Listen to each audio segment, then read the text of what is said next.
What's going on, guys? Blazing here. Welcome back to the channel. Hope you're having a wonderful day, and thank you for joining me on another Raid Shadow Legends video. Today we have a clan boss build that, I want to say a majority of the community is going to be able to do using Emic Trunkheart. And there are going to be some substitutions for some of the other champions depending on affinity. But the speeds are relatively low, right? The fastest champion is about 246, I think. Everybody else underneath that is less than 190. Right. We're trying to use as little resources as possible. We only booked things that we necessarily needed. We actually got lucky on Emic Trunkhearts and we only booked the A2, sorry, the A3, which is actually all you really need on him, right?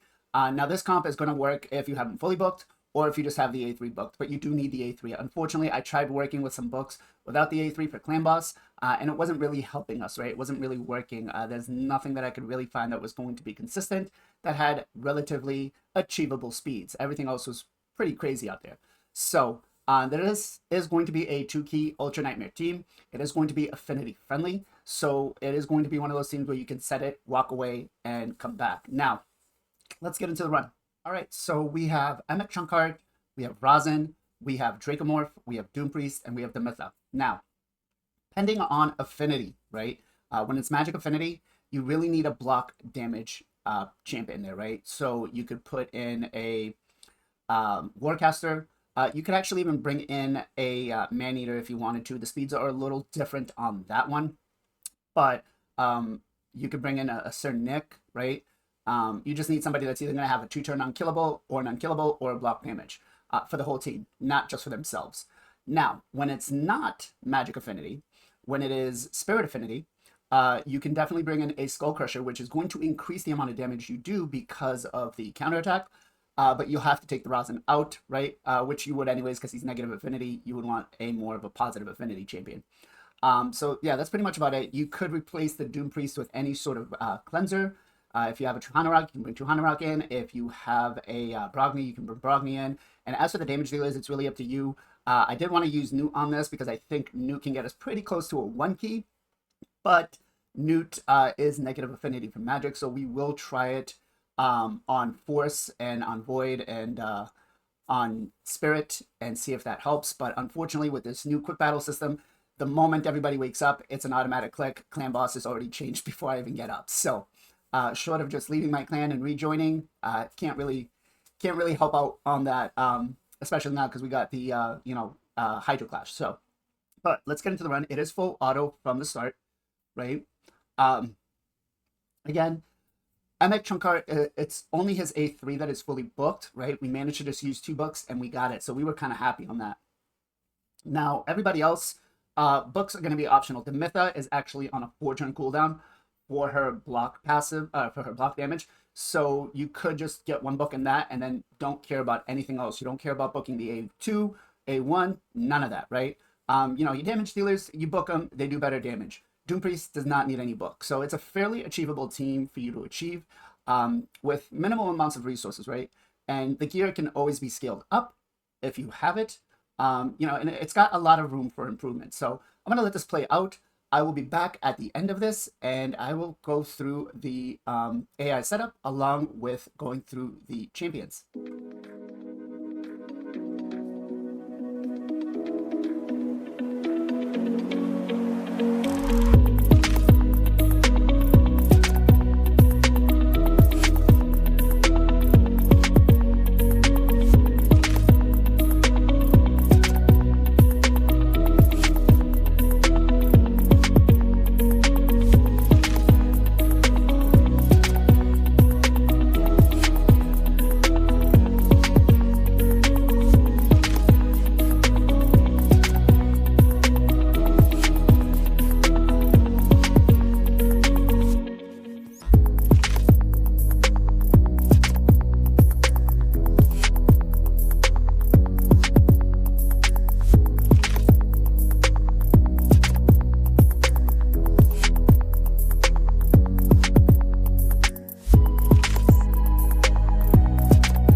right, as you can see, it's a solid 2-key Ultra Nightmare team, 7 minutes, not bad, pretty fast.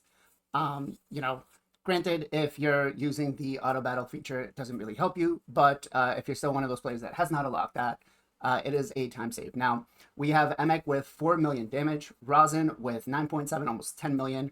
We have Mtha at 1 million damage, Dracomorph at 22 million damage. Most of that is because of the poisons. And Doom Priest at a solid 5 million damage. Now, again, there's not a lot of resources thrown into this team. I will be doing another one where I have Emek fully booked out because I want to see how much of a difference it's going to make with his A2 if we're constantly reducing the cooldowns, right? Again, the speed tune is going to be the same, but we just want to see, is it going to make that much more of a difference? Now, depending on the champions you bring, if you bring like a Newt, yeah, that could be a big change, but we'll have to test that out and see on a different affinity. So let's get into the builds. All right, so first up, we have Rosin Scarhide. And we have him built in a instinct set along with a stone skin piece, right? And then we have a broken piece for the boots. Now, we do have him built with triple refresh accessories. Is it needed? No. As a matter of fact, if you have Emek's A2 fully booked, it is a 100% waste on a champion like Rosin. Because he's only doing the A1, A2, and if Emek's A2 is fully booked, then that A2 becomes a 3-turn cooldown. So just take that into account, right? As for stats, what do we really care about? Well, we want defense, right? As high as we can get it. Speed at 176. 100% crit rate. Don't follow my 98% crit rate. 258 crit damage. And enough accuracy to land his debuff, so about 250, right? As for skills, you could take him fully booked. He does help a lot, especially bringing this down to his A2 down to a 3-turn cooldown, right? And then giving you a 100% chance. Does it really need to be booked? No, he definitely does work. But he will do a lot more damage. As for the blessing, we have Brimstone. He requires accuracy. He's a great champion for it, right? As for masteries, we did go down to Giant Slayer. We took Kill Streak.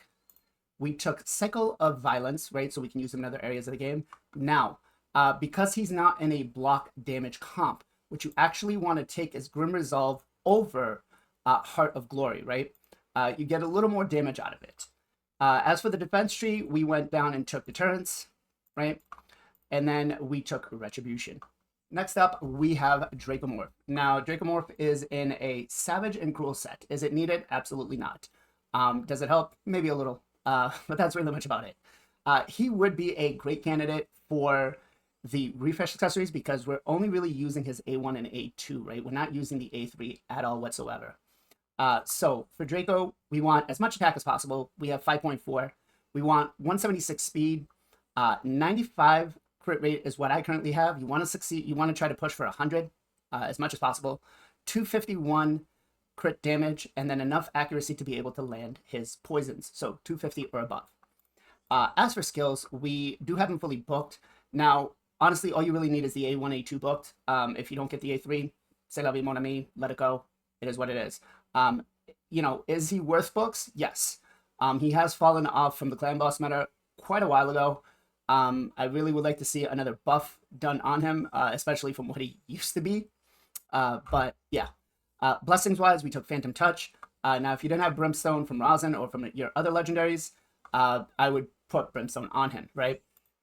As for the masteries, we did go down to War Master. We took Methodical. We took Kill Streak, and here we actually took Grim Resolve.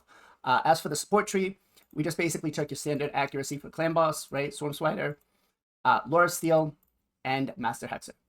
All right, next we have Doom Priest. Now, Doom Priest doesn't really need much, right? If you get some masteries on her and you build her, you know, with enough damage, she's going to produce what she produced for me, right? Which is about 5 million damage, depending on how well you build her. But we have her built in a crit damage set and a stone skin piece. Refresh accessories on her are a waste, right? We just care about the passive and the increased attack, so you don't really need those on her. As for a build, 4K attack, so you want to pump up the attack as much as possible. 184 speed, 108 crit rate, 288 crit damage, and we don't care about resistance or accuracy, right? As for books, you don't want her booked. I booked her because it was CVC, and it's the life of a endgame player who cares for CVC or who has to compete in CVC. Cruelty is the blessing you would want to take for her if she is the highest rarity you, or the highest rank you have. Other than that, it would be Phantom Touch.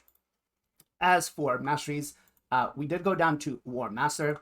We took Killstreak, we took Methodical, and again here we took Grim Resolve. As for the support tree, you basically want to follow down the left side all the way down to Lasting Gifts, and this will basically double up as a build if you were using her in some PvE content that was outside of clan boss, right? Helping you get some extra heals. So we have Mtha. She is currently have a one-piece speed set, right? She is a great candidate to put a toxic set on, especially if you're going to put some revenge accessories on her, and if you don't already have like a Dracomorph on the team, right? Do not, I repeat, do not take any refresh accessories. You do not want those. They will mess up your speed tune. As for the build, we have her at 1.9k attack, 175 speed. You want 100% crit rate. Don't follow what I did here. 234 crit damage. And then you don't care about anything else. Skills wise, this can work both with her A3 being fully booked or just being with one book. Now, you could also leave it without books, but the speed does change quite a bit, right? Her speed goes from like 170 to like 180, almost 200 actually, a little bit over than 200. So that could work for you as well too. Blessings, you're either going to go with Cruelty or Phantom Touch, depending on which one you need for the team. And as for masteries, standard clan boss masteries going down to War Master, right? And then again, I would take Grim Resolve. As for the support tree, it's really up to you, but I would go healing route the same way we did with Doom Priest. And last but not least, we have Emek Trunkheart. Now, I just want to say, I really like this shield. Like, look at the fingers. I don't know if they're fingers, claws, just branches, whatever, but I really like how the shield it just looks. It's really, really cool. Like, they did a great job. We haven't built in a protection set, not needed. You could build them in a 4-piece protection set for Arena.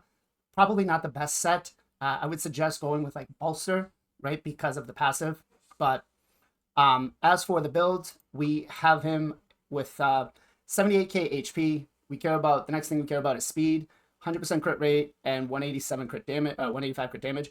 Now, there's other ways to build him, right? You could go straight out tank and build him with HP, build him with defense, proper speed, maybe 100% crit, and then build him with accuracy, and then that way you can use him for Arena or you can use him for other PvE content, right?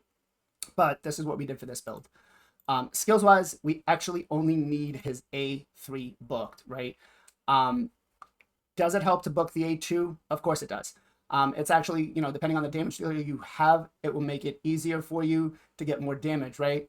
But we don't really need it. As for the blessing, if you're going to build accuracy on him, then you take Brimstone. If not, kind of sucks to say taking Phantom Touch or what's it called? Cruelty, but it really depends on what you have on the team, right? As for masteries, we did go all the way down to War Master. We took Killstreak, Methodical, and we did take Grim Resolve here. We did switch up a little bit on the masteries here. We did go down and we took Shield Barrier, and we did take Merciful Aid along with Healing Savior. Let's get into the speed tune for the AI. Speed tune's pretty simple. Emek prioritizes the A1, then the A2. Razin, we turn off the A3, not that he uses it in Clan Boss anyways, and then we just prioritize the A1. Sometimes if you do have Emek's A2 fully booked, if there's already a decreased defense and weaken out there, he will not put it on. So you want to make sure that that is done. Mtha, we open up with the A2, then we prioritize the A1. Dracomorph, we turn off the A3, and we just care about the poison damage along with the cannon blast that he has been A1, right? And then as for Doom Priest, prioritize her increased attack, and that's really much about it. Guys, I hope this helped. There is more guides to come. I'm about to fully book my Emek to see what his max potential is going to be. I feel that if you're just going to use him for Clan Boss, this works out well. Minimal resources. It gets you a 2-key. You're in and out in under 8 minutes per run. 15 minutes in total. You should be good with your Clan Boss, right? It's not a quick battle, but it gets the job done. So, as always, guys, much love, much appreciation. Be safe, be well, be good to each other, and I'll catch you guys in the next one.